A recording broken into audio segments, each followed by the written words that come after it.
Well, when you think about any competition and you've got players, you've got coaches, you've got fans, but you don't have a game unless you have the officials. And, we talk this talk all the time, right? Nate and Dana, we talk it all the time. You can't have one without the other.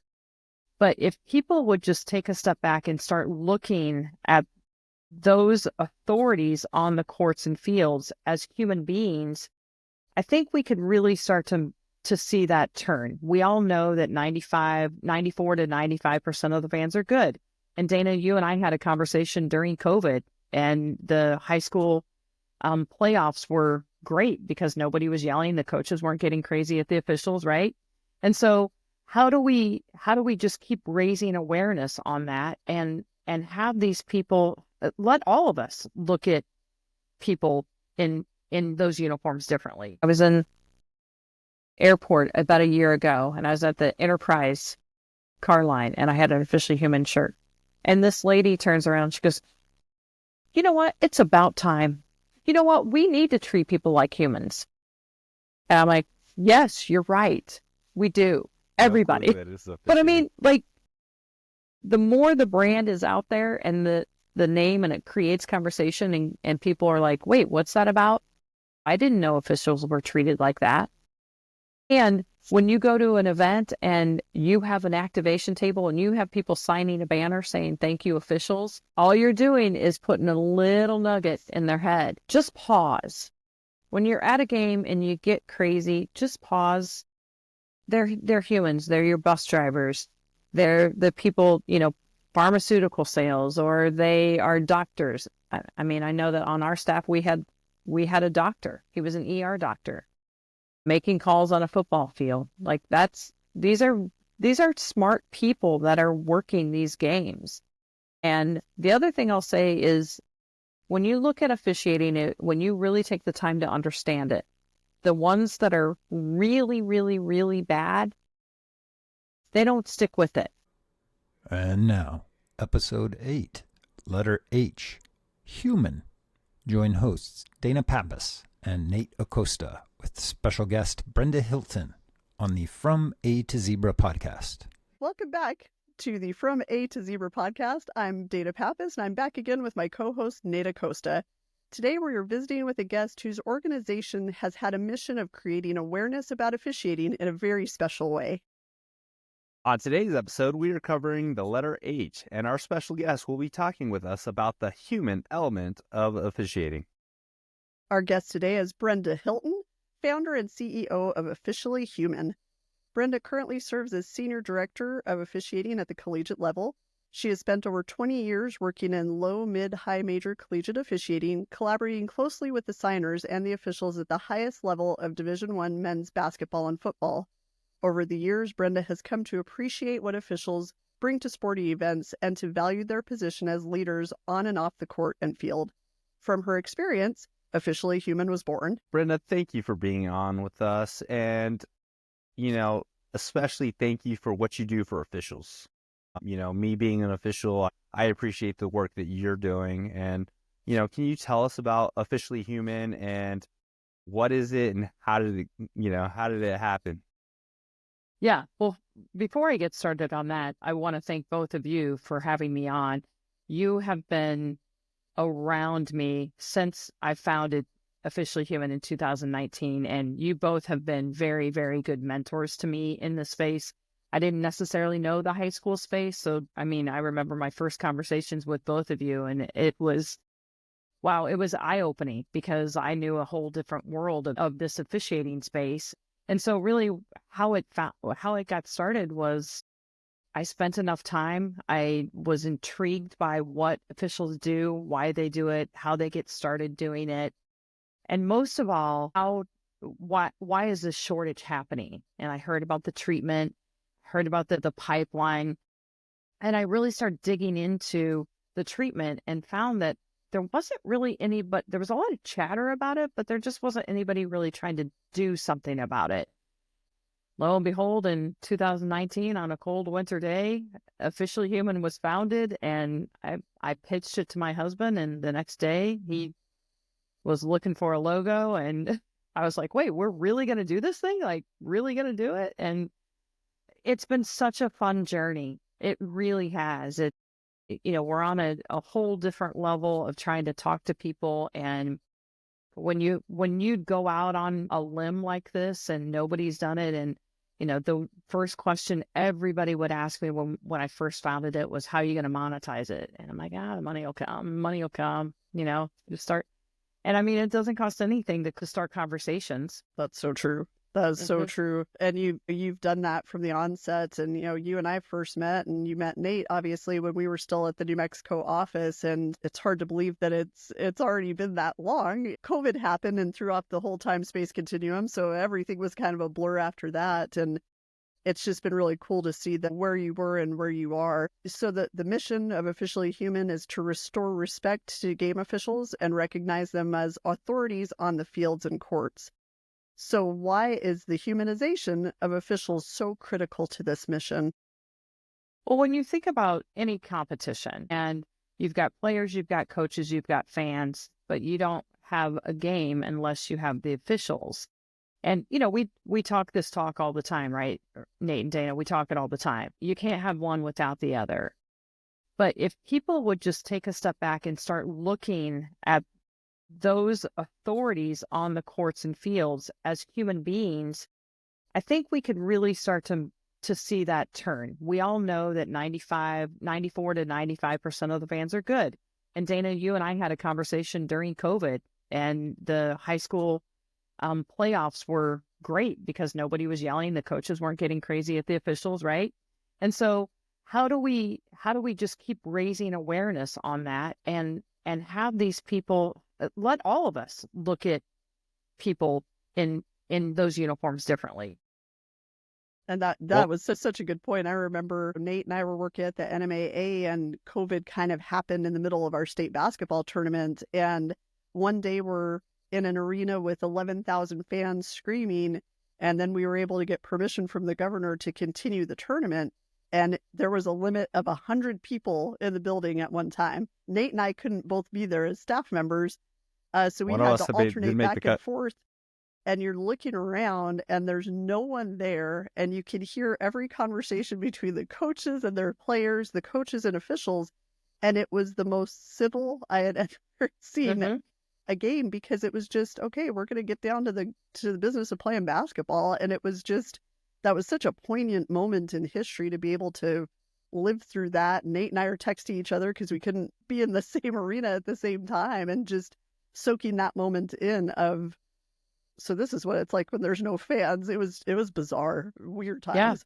And I Yeah. think during that time, I think the coolest thing for me was actually the season after, because the fans and people were just happy to be able to watch their kids, and Exactly. they stopped focusing on the negative of what we were doing. They were, and then of course, as times we're back to where we're back to where we were.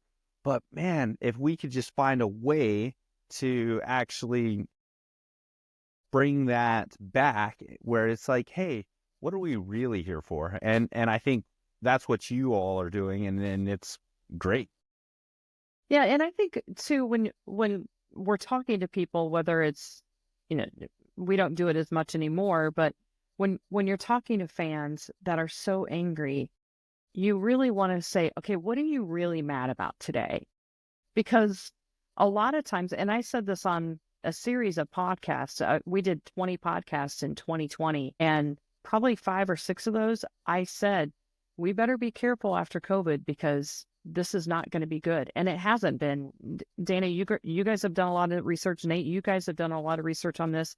It's not. We have to get back to where we are civil with each other. And when somebody goes to a game and they're yelling and screaming at the official, you just want to go, okay, what is really going on with you today? Because that official out there, he or she probably could have had a bad day at work, but he or she had to come and put on this uniform and make sure your kids get to play today. And I think that's what gets lost, is how these people are just everyday people. And speaking on that, you have a program called Elevate Respect. What is that? Tell us about that program. So that's a 20-minute educational course that is geared towards parents, coaches, administrators, organizations. And what it does is it gives people the opportunity to kind of go behind the scenes of Ralph the referee. Why does he become an official? And it talks about, his family. He's got a family and they come to his games. And then it talks about the officiating craft and how he's giving back to his community and what happens when fans yell at him and what happens if fans continue to yell at officials and officials quit. And really what it does, and so far we think it's pretty effective. It just is another tool to communicate with people that, hey, if you watch this, it will change you. It should. Okay. I hopeful. Go ahead. So Who is using that right now? Are there leagues that are signing on with that? Like, where is that being utilized the most? So the Illinois High School Association has that, and our ER coach course. We just introduced a coach course. Same concept. The NCAA, it is on their educational platform. So every college in America in NCAA has access to it. This summer, I'm excited to announce that the CCA of Division II, they voted that every coach has to go through Elevate Respect. That's So it's huge. kind of exploded at the collegiate level where more and more people are watching it. That's great. That's really exciting. Yeah. We modified it to have their look and feel. So anybody that partners with us, we have the ability to do that if they want to put it on their platform. So we have a lot of ways we can give it your look and feel. So you've mentioned they have the option to, how do we, as organizations almost make it a requirement? Is that something that's foreseeable in the near future, or is that, I think it's a real possibility. What we struggle with and what we kind of our hurdle is there's so many things that people have to go through. They have to go through safe sport. They have to go through trauma training. They have to go through all these things already. And so organizations are a little hesitant to put something else on their plate. another One of the requirement? things, yeah, one of the things that we did was we have a click-through version. People can use that as remedial training. If a coach gets ejected or a fan gets ejected before they can come back in, they have to watch that, or they can watch it in a group setting. And that is one thing that's been very popular with the NCAA this season. Last year was the first year we introduced it, and we had 450 schools sign up for it. This year, I think it's triple that. Wow.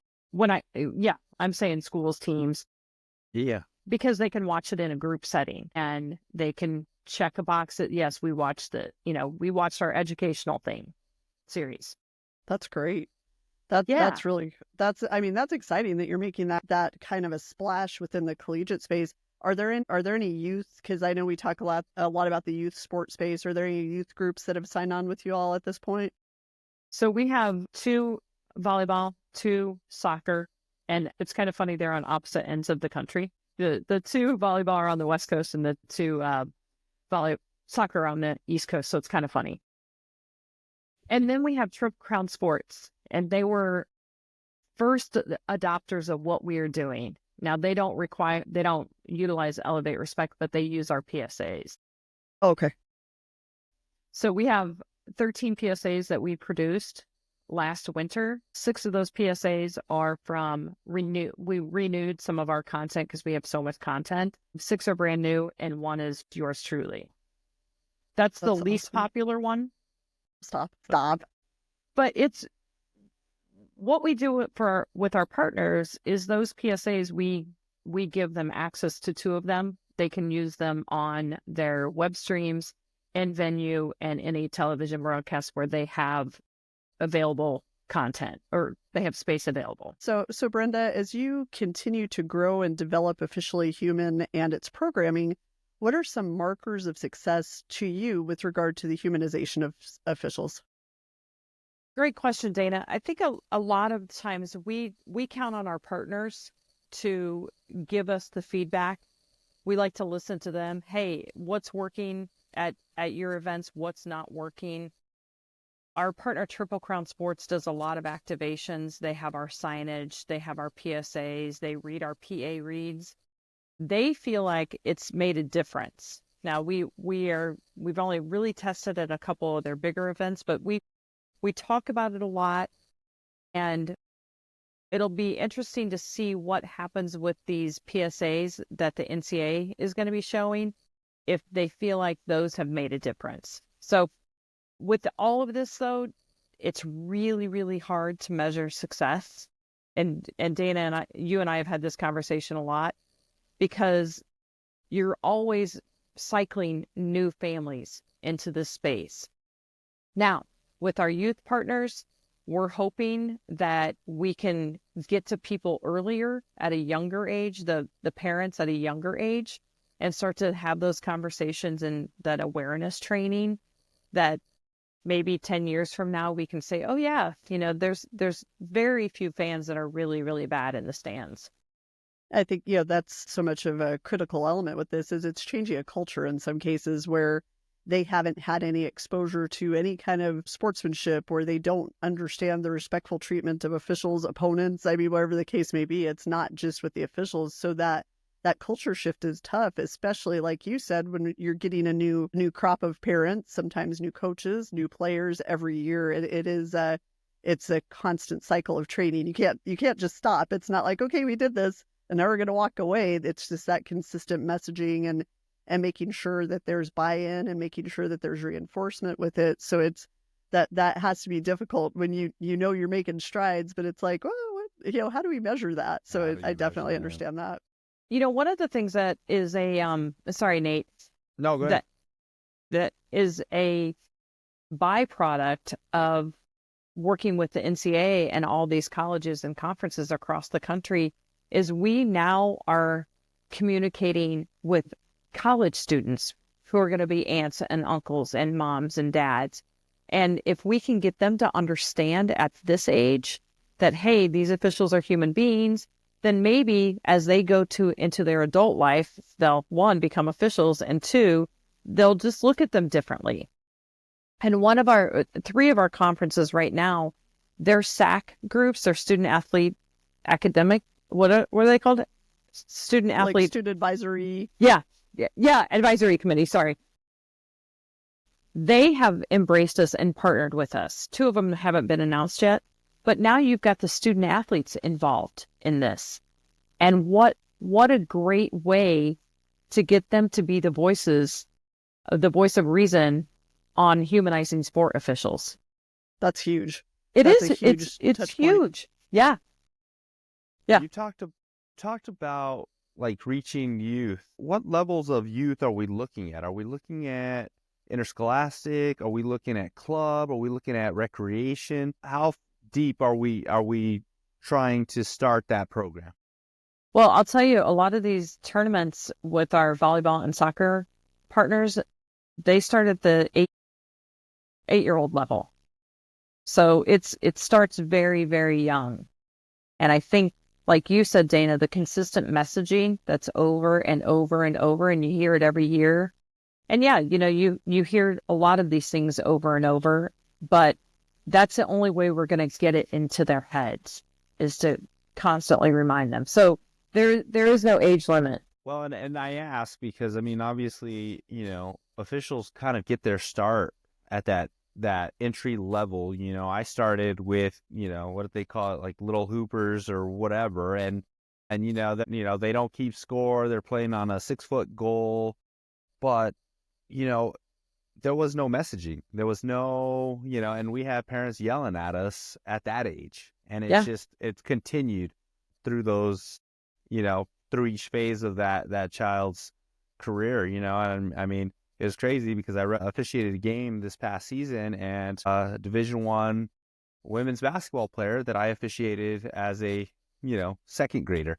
But, I think about the process as you speak of how, I remember that kid's parents being just the worst humans ever, and here I am officiating this basketball player, and she's, great player, great attitude. And all I can think about is the parents back, when she was in second grade.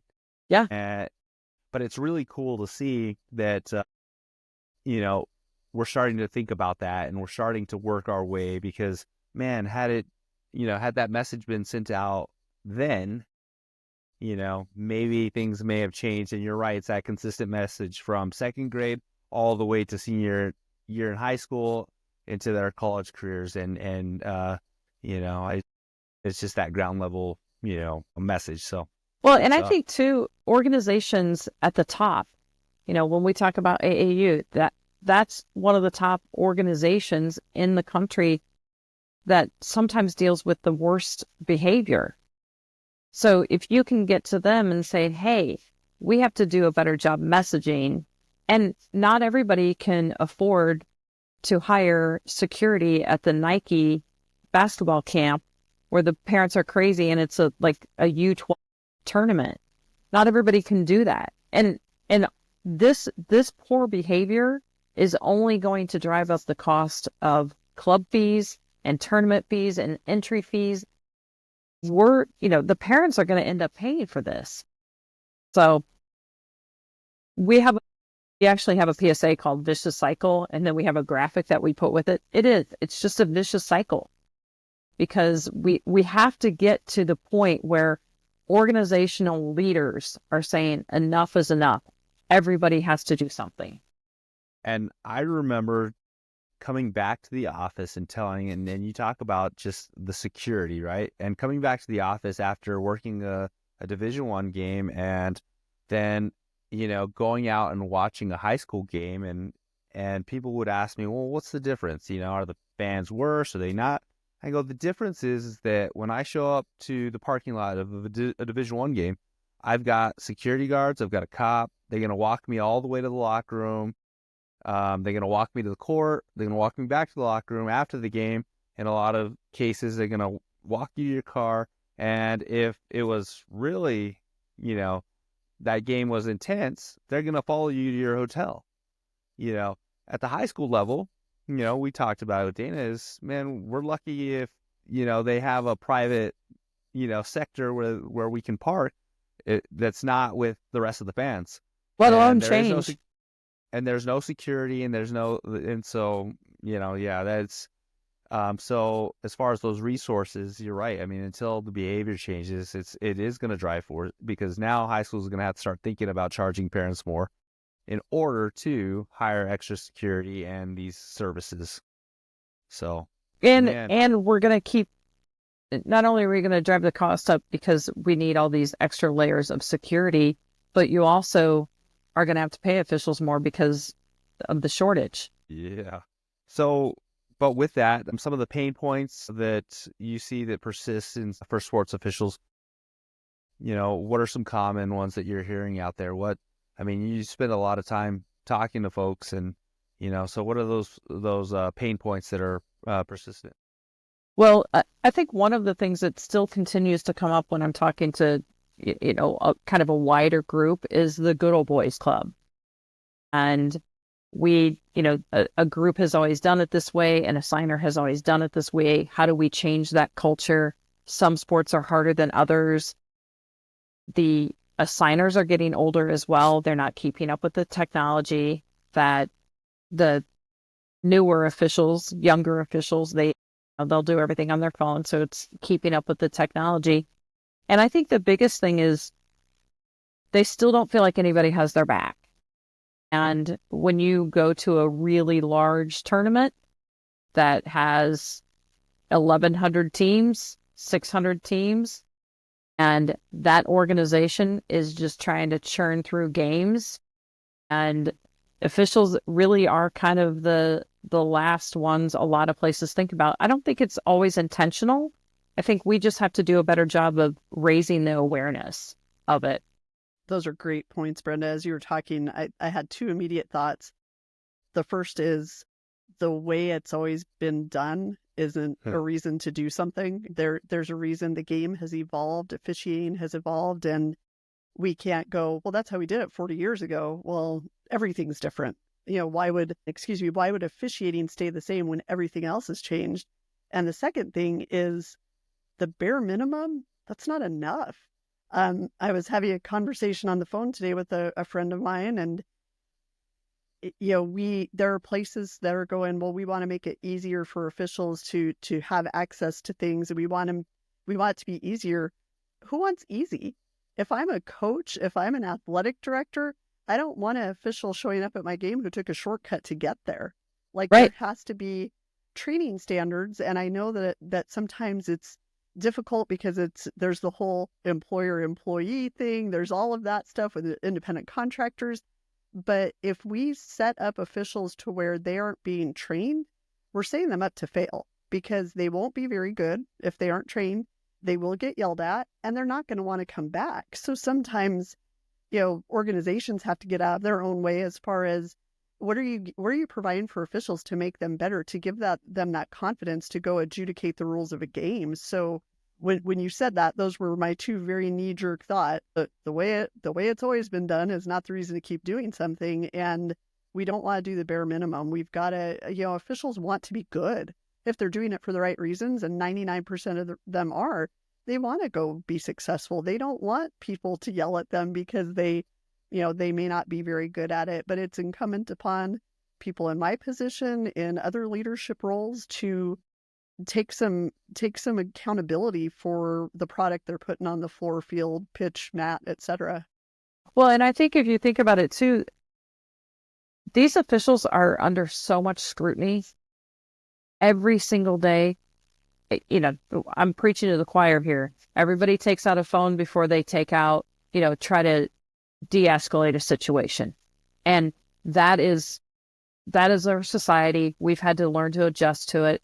But when you're talking to officials and you want them to find them, they want to be better. You want them to be better.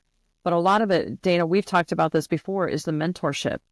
If there's an official out there and you're in your first, second, third year and you were connected to a mentor and that mentor hasn't reached out to you, or you don't connect with that, find one on your own. Find a new mentor. It will keep you in the game longer.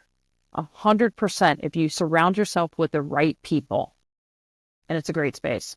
The one thing that Dana mentioned is that, and you is this is the way that it's always been done. But the one thing is, going back to state associations, relying on officials to train themselves, and I talk a great deal about this, and we have continued to just hope that officials are just going to do the right thing, and you join the association, you become an official, you referee for a couple years, then you become you become an officer in your local group, and then you become the assigner, and then it's your responsibility to give back.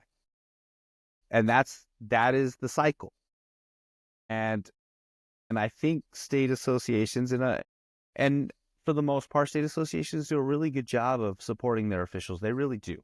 Mm-hmm. But I think that we've gotten into the cycle of, well, this is how it's always been done, and we're going to continue to just let them kind of just do their own thing.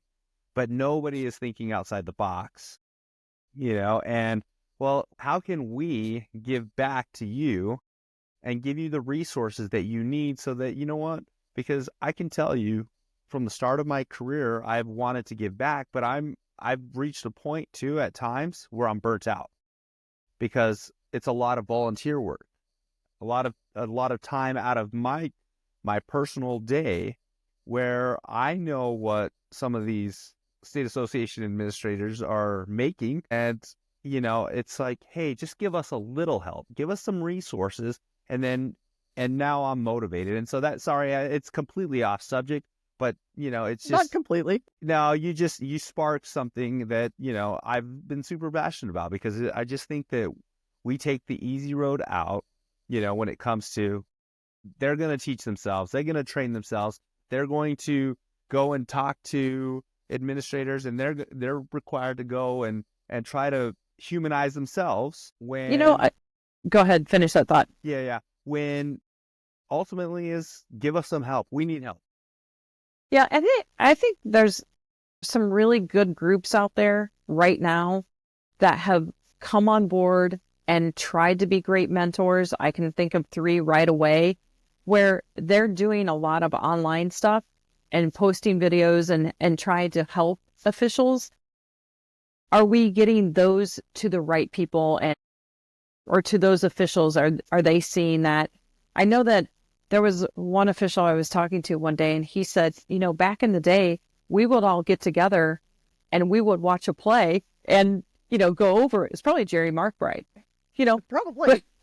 but I mean, those are the things that we're missing a little bit. And I think life is so fast right now for so many of these officials and families, and their kids are involved in so many things. We're working 4 jobs. We're trying to do what we need to do. And that seems to always kind of fall down on the priority list, just like in general falls down everybody wants it fixed. Everybody wants it fixed until something else comes up in front of it. And you guys know as well as I do, 90 times out of 100, something goes in front of it. I think that all ties in. I know Nate said he was off topic, but absolutely not. I think that when we talk about humanization of officials and awareness about officials, that is all part of the prioritization of officials and making sure, because everybody complains about a lack of officials or a lack of trained officials. But then when it comes to, okay, well, whose problem is it? Everybody points to everybody else in some cases. And it's just one of those things where it's like, no, we're all responsible.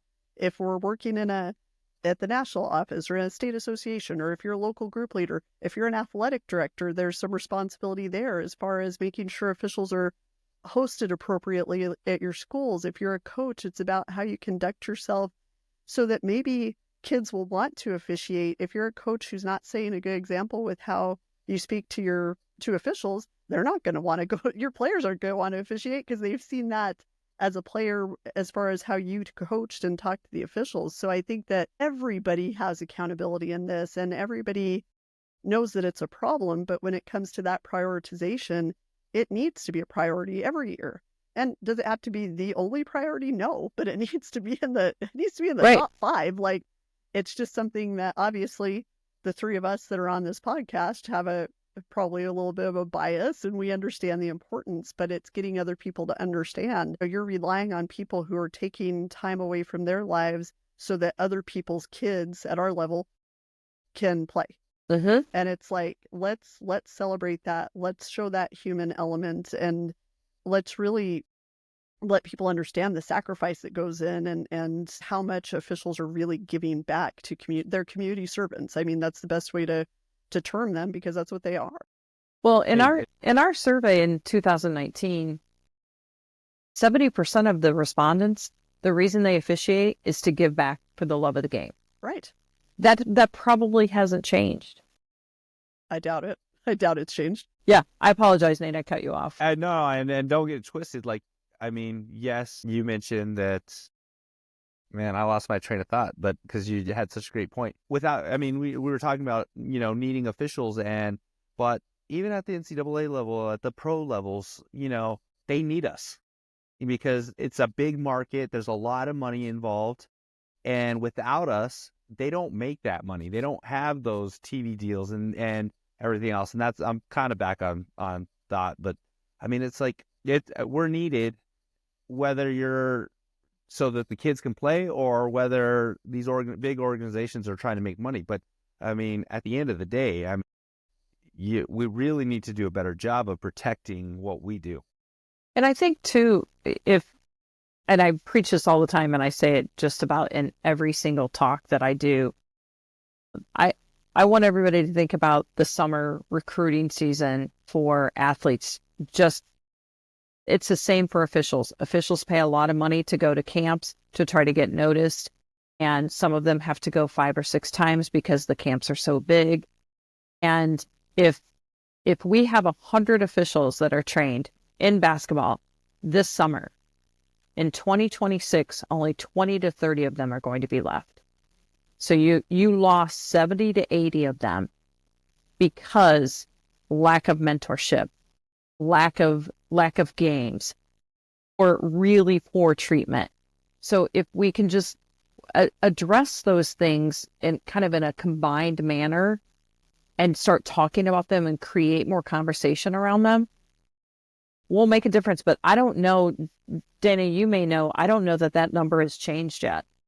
It's still that first 3 years where we're losing people, and that has been the national trend forever. I'm in almost 30 years working with officials, and it's always been, if we lose them in the first 3 years, we're never getting them back. And that is probably accurate as far as you're going to retain about 20 out of every 100. And we understand some people get into it and it's just not for them. We know there's some natural attrition that occurs, but we also know that many people come in, they aren't mentored, they aren't trained, they're kind of just, left out wandering in the forest, and they don't know where to buy uniforms, and they don't know why they have to go to meetings, and they're not sure where to get their rule book. And those, that's frustrating when we're in a situation where we're asking people, hey, we need you to come officiate. They finally get interested, and then they're kind of left to their own devices.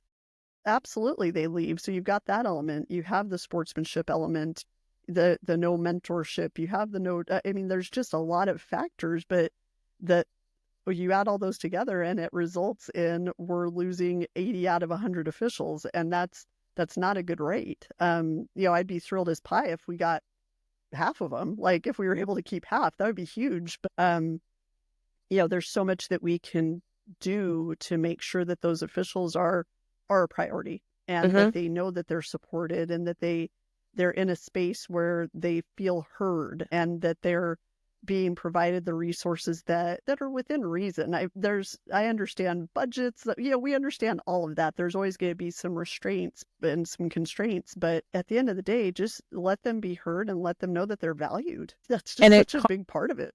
It costs nothing to be kind to them and appreciate them. Correct. And that goes farther than a pizza in the locker room. That is the truth. Or a box lunch. And that's it. I mean, it's amazing. I would much rather have somebody just tell me that I'm appreciated and thank you for being here than a pizza in the locker room. And that is 100%, fact. Yeah. And that's been the interesting thing. I think, Brenda, I've shared this with you before. We had started at the NFHS, our officials appreciation weeks, and we do 3 a year. And I get these emails after those take place from officials across the country, and they'll be like, man, I've officiated for 20 years, and that's the first time anybody said thank you to me. So on the one hand, I'm like, oh, yay, they got told thank you. And then on the other hand, I'm like, God, it took 20 years. It's one of those we should be thanking them all the time. It shouldn't just be because we have a week where we post cool stuff on social media. It should be all the time. It should be after every game. It should be people greeting them when they arrive, and like Nate said, getting them out to their cars safely. And it doesn't take a lot. Use your student groups for that stuff. You have student councils and other groups that need to do that kind of stuff for their purposes. Have them be, officials ambassadors. There's so many different ways that you can make officials feel like they're welcomed onto your campuses and in your facilities.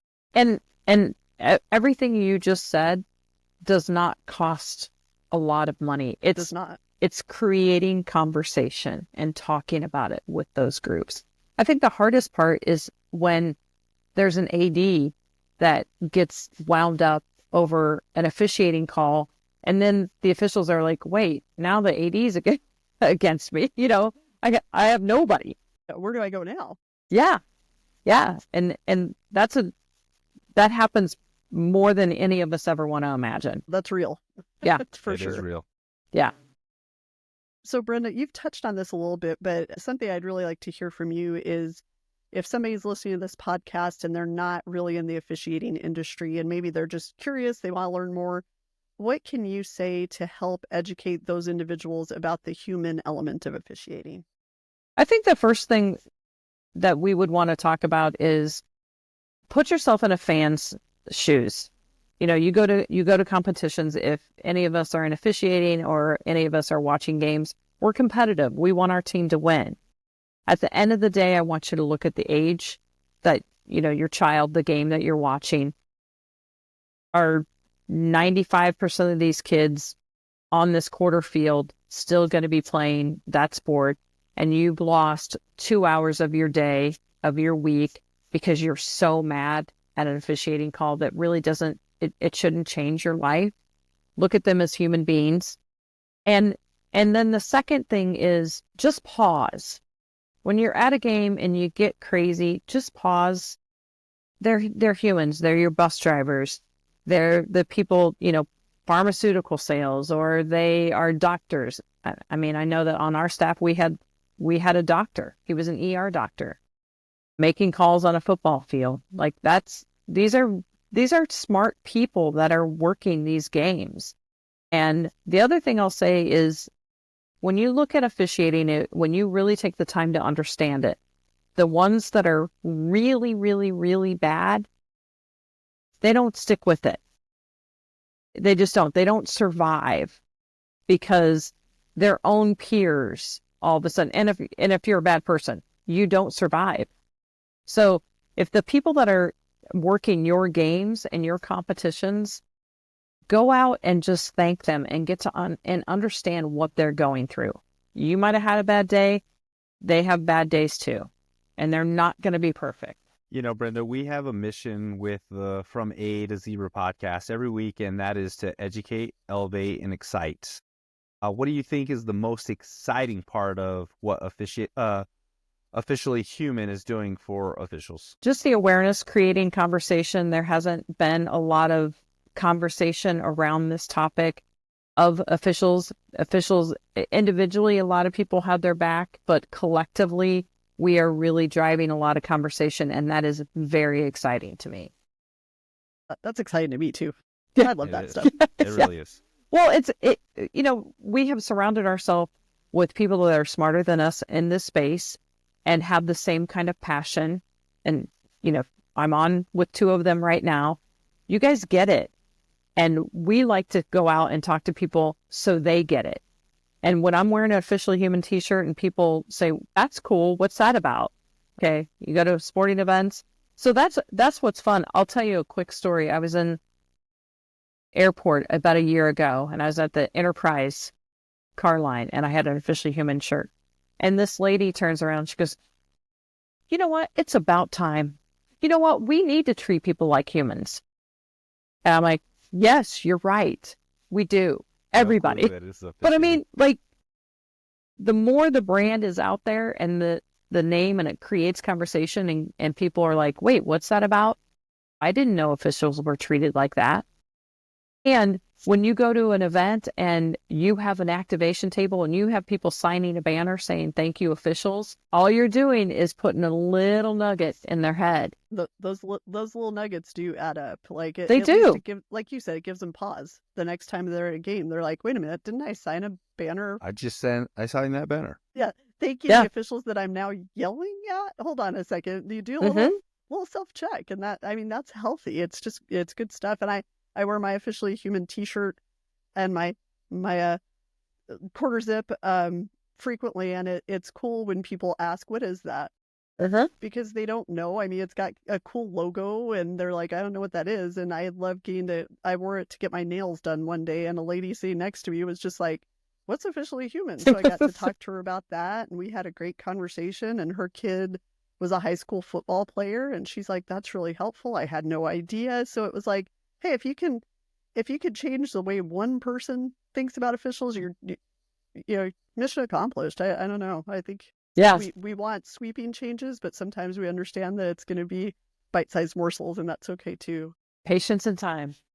Yeah, Brenda, I don't know if you know this, but you kind of inspired me. It was Dana's first year at the NFHS, and we had that consortium, and we were all there, and it was just a bunch of minds trying to come up with something on how we could make officiating better. And the entire time I'm just listening to everybody talk about, well, we need to fix fan behavior, and there's abuse out there, and you get up there and you're talking about, hey, we just need to make, we need to humanize officials.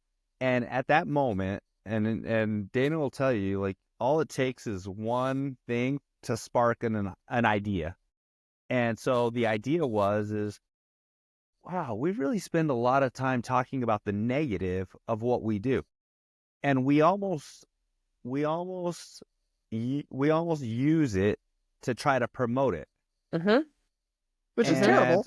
Which is terrible. And so the idea was like, well, And so, like any of my socials, you'll never see me post the official that got abused or the bad call or the bad publicity. It's always going to be something that was positive. And I kind of created Stripe Season, and it's turned more into like a media. And the idea was, hey, let's show the positive side of what we're doing. Because look, as an official, 90% of the stuff that I do is positive. It's that small 10% that we give 90% of, The energy publicity to. Yeah. And so you inspired that, and I just wanted you to know that. And so thank you for that. Well, you're welcome. And thank you for listening to me ramble on up there on that stage. That was not a ramble.